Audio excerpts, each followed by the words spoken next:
Halloween time is approaching us, and we are probably going to be asked the most common questions like, what are you going to dress up as? What kind of candy will you be giving out? Who's your favorite horrorcore artist? Well, if I had to really think about it, I would probably say I'm not going to dress up. And Reese's is probably the most liked candy by anything. And as far as horrorcore is concerned, I don't really know too much about it. I've heard of Insane Clown Posse. They're probably the most well-known horrorcore artist out there. But there's one in particular that I found in my massively horrible record collection that caught my eye, and that is Satanic Verses by Flatlinerz. For those of you who don't know what horrorcore is, because I sure as hell didn't, it's a type of hip-hop that uses lyrics that are dark and deal with themes such as like Satanism or rape and murder. Flatlinerz with a Z. How cliche is that game? Putting a Z on the end of everything. I think I'm gonna start putting a Z on the end of things. Like, maybe let's go get some Burger Kings, and then maybe we'll come home and we'll watch a Netflix. But one of my favorite things about album collecting is the cover.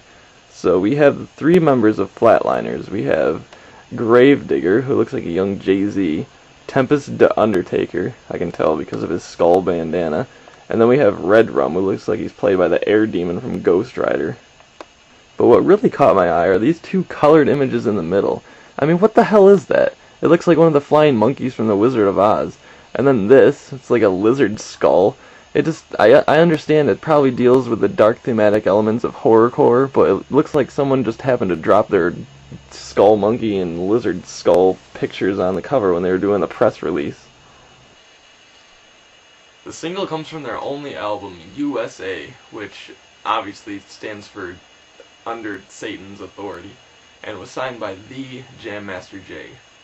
Surprisingly, the album was not very well received, and it was thought to be too ahead of its time. How can we live in a world where we can't listen to rap with lyrics of violence and evil? Wait. But since this is a single, we have to look at the track listing. We're treated to not 1, not 2, not 3, but 4 versions of the same song.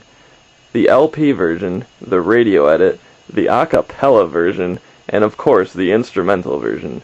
I certainly got to deal with this one.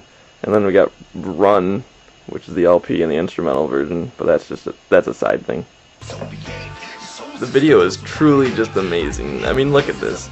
You had this guy come out of someone else's body with his mouth all bloody, and he's holding on to the organs and entrails. I mean, how can you top that in a video? Spirits rise from the dead when I decapitate grills. I make bodies disappear like David Copperfield. The radio edit is basically the same song. They didn't really change too many of the lyrics, except they censored the word satanic to make it sound like this.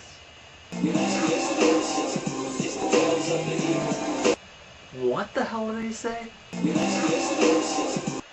What?